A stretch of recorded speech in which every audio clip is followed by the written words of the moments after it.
بسم اللہ الرحمن الرحیم۔ مومنین صرف عبادت جنت میں نہیں لے جا سکتی۔ نماز، روزہ اور ذکر اس وقت تک روحانی ثمر نہیں دیتے جب تک انسان کے دل میں کینہ، حسد، غرور اور ریا موجود ہو اور اللہ کی مخلوق پر رحم نہ ہو۔ کتب میں یہ بات لکھی ہوئی ہے کہ ایک شاگرد نے آیت اللہ حمدانی رحمۃ اللہ علیہ سے پوچھا کہ کیا ہم صرف نماز، روزہ اور ذکر سے بہشت حاصل کر لیں گے؟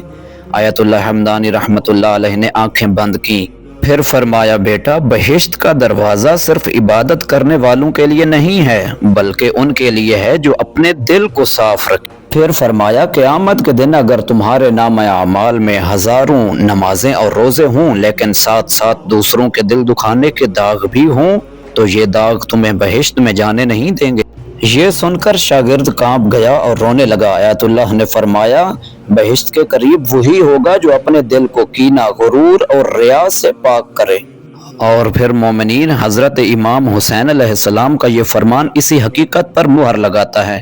امام حسین علیہ السلام نے فرمایا، ان شیعتنا من سلمت قلوبهم من کل غش وغل ودغل۔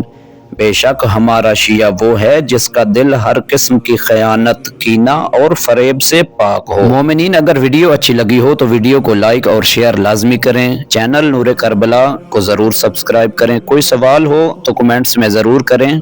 محسن عباس کو دیجیے اجازت۔ اللہ حافظ۔